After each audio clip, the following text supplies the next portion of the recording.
Hello বন্ধুরা, স্বাগতম আপনাদের আমার ইউটিউব চ্যানেল বি কোডে। এটা আমাদের পিএইচপি কোর্স রিলেটেড 33 টিউটোরিয়াল। আর এই কোর্সে আপনারা শিখবেন পিএইচপির অ্যাসোসিয়েটিভ অ্যারে। আমরা আগের ভিডিওতে শিখেছি কিভাবে আমরা একটা অ্যারে বানাই, তার মধ্যে আমরা মাল্টিপল ভ্যালু সেট করি। এখানে দেখেন আমি একটা ভ্যারিয়েবল নিয়েছি এ এবং এর মধ্যে আমি একটা অ্যারে সেট করেছি 10, 20 এবং 30। এর মধ্যে আমরা মাল্টিপল ভ্যালু সেট করতে পারি এবং আমাদের যে ভ্যালুগুলো সেটা যেখানে স্টোর হয় তাকে আমরা বলি হচ্ছে ইন্ডেক্স। তো প্রত্যেকটা ভ্যালু এক একটা ইন্ডেক্স নাম্বারে সেভ থাকে। তো এখন আমরা চাচ্ছি আমাদের যে ইন্ডেক্স নাম্বার এটাকে আমরা একটা নাম দিব, অর্থাৎ এই যে 10 ভ্যালু এটার একটা ইন্ডেক্স নাম্বারের নাম দিব। তার জন্য আমরা এখানে নিই হচ্ছে অ্যাসোসিয়েটিভ অ্যারে। এখানে দেখেন আমরা সেম ভ্যারিয়েবলটা নিয়েছি এ এবং এর মধ্যে অ্যারের মধ্যে আমরা একটা স্ট্রিং ভ্যালু নিয়েছি বিল এবং equal to greater than sign দিয়ে আমাদের 10 ভ্যালু দিয়েছি। এটা আমাদের হচ্ছে সিম্বল আমাদের অ্যাসোসিয়েটিভ অ্যারে এখানে ভ্যালুটা সেট করতে। এখানে আমরা তিনটা নাম নিয়েছি বিল, জো, পিটার। এটাকে আমরা একটু বেটার ফর্মে দেখি। এখানে দেখেন আমাদের তিনটা ভ্যালু সেট করা বিল, জো, পিটার এবং এরপরে equal to greater than sign দিয়ে আমাদের ভ্যালুটা সেট করা। তো এখন আমাদের এখানে যে স্ট্রিং সাইনের মধ্যে আমরা যে ভ্যালুটা নিয়েছি তাকে আমরা বলি হচ্ছে কি, এবং এরপরে এর মধ্যে যে ভ্যালুটা সেট করা তাকে আমরা বলি হচ্ছে ভ্যালু। অর্থাৎ এই যে ভ্যালু সেটা হচ্ছে বিল নামের একটা কিতে সেট করা। এর জন্য এটাকে আমরা বলি হচ্ছে অ্যাসোসিয়েটিভ অ্যারে, অর্থাৎ প্রত্যেকটা ভ্যালু আমাদের প্রত্যেকটা আলাদা আলাদা কিতে সেভ করা। তো আসেন আমরা প্র্যাকটিক্যালি দেখি কিভাবে পিএইচপিতে আমরা অ্যাসোসিয়েটিভ অ্যারে ব্যবহার করতে পারি। আমরা HTML এডিটর একটা ফাইল ক্রিয়েট করেছি arrays.php এবং ডান পাশের ব্রাউজার আমাদের সেম ফাইলটা ওপেন করা, লোকাল হোস্ট স্ল্যাশ আমাদের ফোল্ডারের নাম learn_php স্ল্যাশ আমাদের ফাইলের নাম arrays.php। এখন আমার এডিটরে প্রথমে আমি একটা ভ্যারিয়েবল নিই age নামের এবং এর মধ্যে আমি একটা অ্যারে নিই এবং এটাকে সেমিকোলন দিয়ে ক্লোজ করি। দেন আমি এখানে একটা কি নেই এবং কির নাম দিয়ে হচ্ছে বিল। দেন আমরা equal to greater than sign দিয়ে আমরা একটা ভ্যালু দিব 25। দেন কমা দিয়ে নেক্সট কি আমরা নিব স্টিপ নামে। দেন ইকুয়াল টু গ্রেটার দেন দিয়ে আমরা এটার ভ্যালু দিব হচ্ছে 28। দেন কমা দিয়ে আমরা আরেকটা স্ট্রিং ভ্যালু নিয়ে নিই যার নাম দিয়ে হচ্ছে আমরা ইলোন এবং এরপরে ইকুয়াল টু গ্রেটার দেন দিয়ে আমরা এর ভ্যালু দিয়ে হচ্ছে 22। তো লাস্ট ভ্যালুর পরে আমরা এখানে কোনো ক্লোজ দিব না।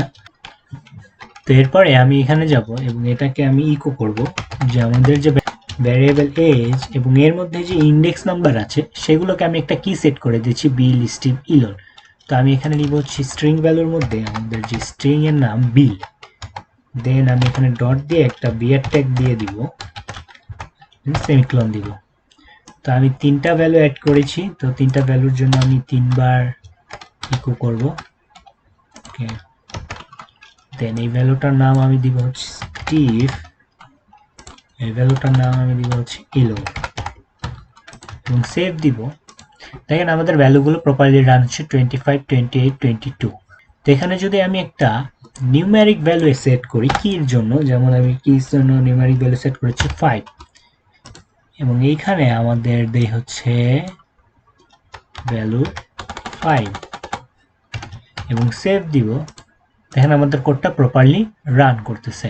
তো পিএইচপির মধ্যে আমরা এটাকে আরেকভাবে প্রিন্ট করতে পারি। তার জন্য আমরা এখানে লিখব হচ্ছে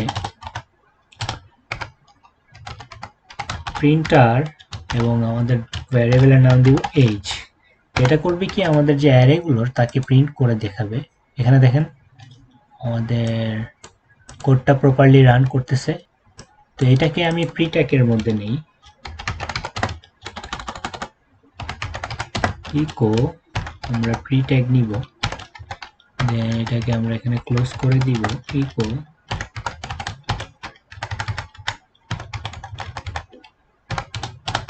দেন সেভ দিব।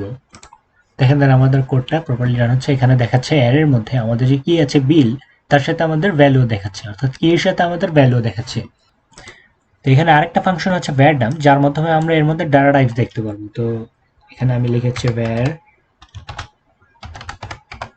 ডাম এবং সেভ দেই। দেখেন আমাদের এটা ডাটা টাইপসও দেখাচ্ছে। আমাদের অ্যারে আছে হচ্ছে তিনটা, এর মধ্যে আমাদের যে বিল কি তার মধ্যে ডাটা টাইপস ইন্টিজার এবং সেটা হচ্ছে 25। দেন আমাদের সেকেন্ড কি হচ্ছে 5, তার মধ্যে আমাদের যে ডাটাটা আছে সেটা হচ্ছে ইন্টিজার, তার ভ্যালু হচ্ছে 28। তো এখন আমাদের এখানে যে ভ্যালু সেট করা বিল এর মধ্যে যে আমরা নিউমেরিক ভ্যালু অ্যাড করেছি 25, এটাকে আমরা পরবর্তীতে চেঞ্জও করতে পারবো। এর জন্য আমরা এখানে নিব হচ্ছে $h এবং এটা সেকেন্ড ব্র্যাকেটের মধ্যে আমাদের স্ট্রিং ভ্যালু যেটার ভ্যালু আমরা চেঞ্জ করতে চাচ্ছি সেটা হচ্ছে ইলোন। মনে করেন আমরা এখানে দিয়েছি ইলোন এবং দেন এটাকে আমরা ইকুয়াল টু দিয়ে এটার ভ্যালু আমরা চেঞ্জ করে দেব হচ্ছে 50 এবং সেভ দিব। দেখেন এটা আমাদের ভ্যালু চেঞ্জ করে দিয়েছে হচ্ছে 50, এখানে আসছে ইন্টিজার 50। তো পিএইচপি এর মধ্যে আমরা এভাবে অ্যাসোসিয়েট অ্যারে ইউজ করতে পারি। তো নেক্সট ভিডিওতে আমরা দেখব হচ্ছে ফর ইচ লুপ। তো ভিডিও দেখতে ভুলবেন না। Thanks for watching. আমাদের ভিডিও যদি